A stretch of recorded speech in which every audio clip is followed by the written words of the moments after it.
Kuya Rab, sabi pa nga ni Edo, kuya, ni Edo, ay kahit wag na daw siya unang pabahayan, kahit daw ilaan na lang sa iba yung kailangan niya. Grabe naman si Ed, no? Grabe. Gusto pa niya talagang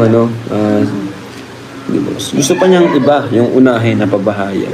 Sa halip na siya na, di ba? Kung iba yun, talagang ano yun, sunggab na. Pabahayan muna natin si Eds, then si Ian. Ano? Ayan. May asawa na at doon pa rin sila nakatira sa bahay nila Emmy. Wala pa silang sariling bahay. Kaya I think may point din naman si Eds. Alam nyo, di ko naisip yun. At hindi talaga si Eds mag-isip, ano? Kasi ako talaga, naisip ko unahin si Edo kasi siya yung sunod di ba? Siya yung pinakauna. Pero naisip niya na si Ian daw muna kasi may asawa. Napaka-talino, napaka-galing na Eds mag-isip. Welcome again to my channel. So mga kasukay, mga kalingap, eto nga, sa live nga kagabi ni Kalingap Rob, ay natapik niya dyan about dito sa kanyang pabahay, no? So alam naman natin na si Kalingap Edo ay matagal na sa Kalingap. At sabi nga niya is kanang kamay na niya itong si Kalingap Edo, no? Mga kasukay, mga kalingap. So ang plano ni Kalingap Rob is ang pabahayan niya kasunod ni Supermac ay si Kalingap Edo. Pero sabi nga ni Kalingap Edo is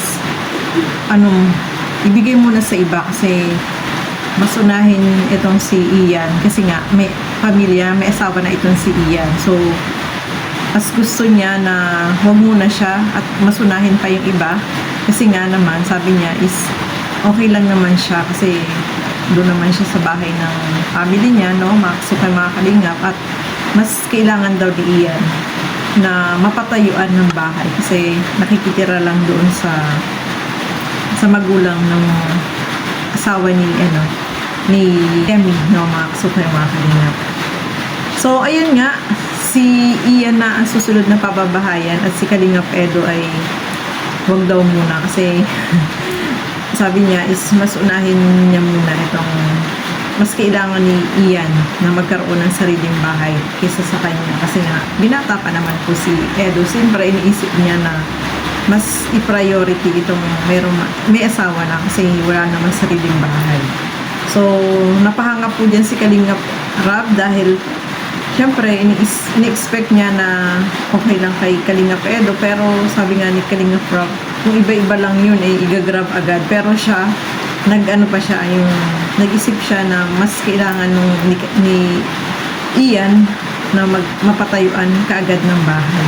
So napakabait ni Kalingap Edo, no? Doon ka mapapahanga sa kanya kasi mas inisip niya yung iba kaysa sa sarili niya, no? Mga kasukay, mga kalingap.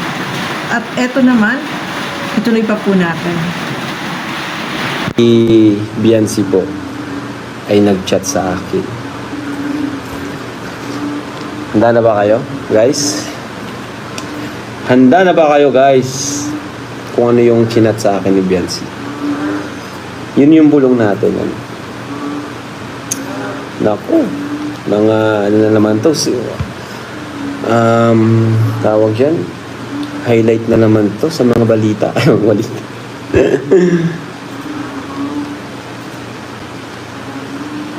Bulong mo na. So, ang chat po sa akin ni Biancy, guys. Ang chat sa akin ni Biancy.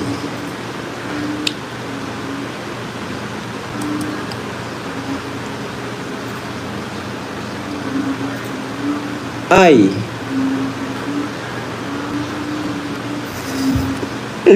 Hindi ko alam kung yung bubulong ko ba ito.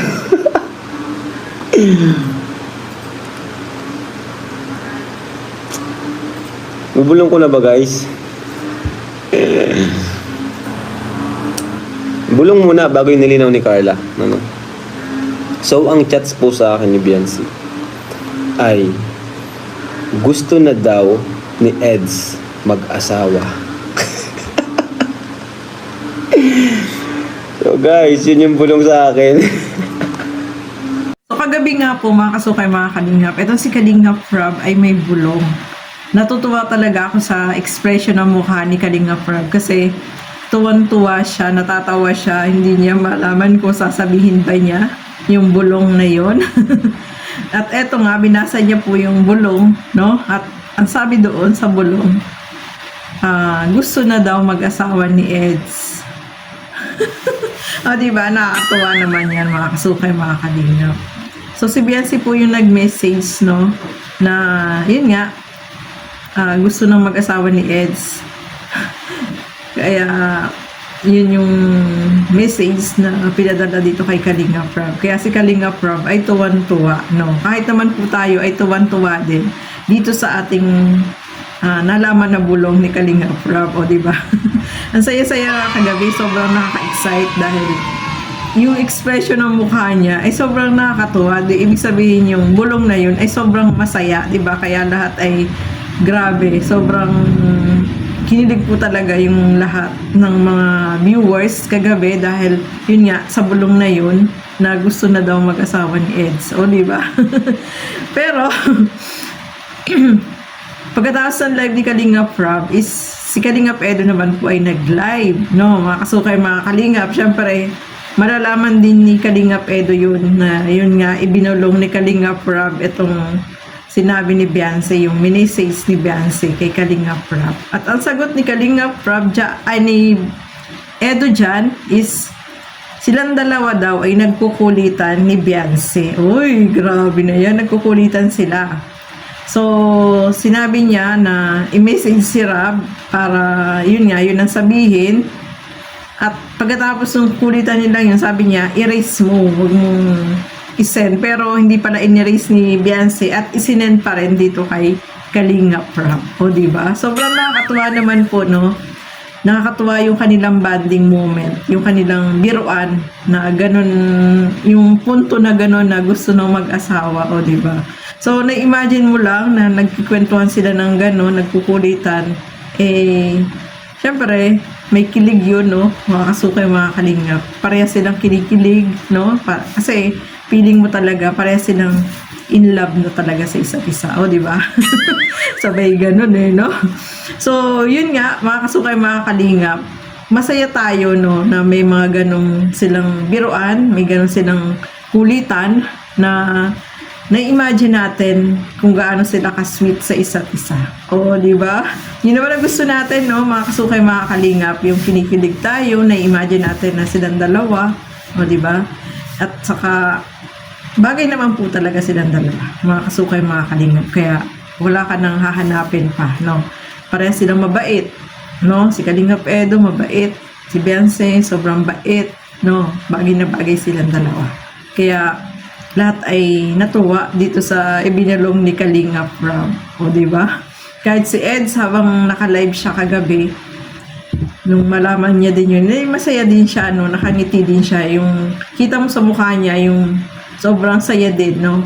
Kasi makikita mo naman po sa mukha yan, na masaya siya kagabi dun sa kanyang live. O, diba? So, ayan mga kasukay, mga kalingap. Kasalan na ba?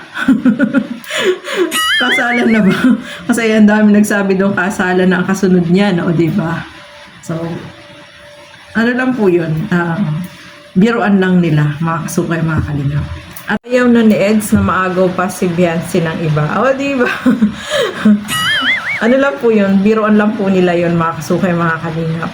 So, maraming salamat po sa inyong panonood at lagi po natin supportahan lahat ng mga Kalinga partners and Kalinga reactors. So, hanggang dito na lamang po muna. Keep safe everyone. Thank you for watching. Mabuhay po tayong lahat. Bye-bye!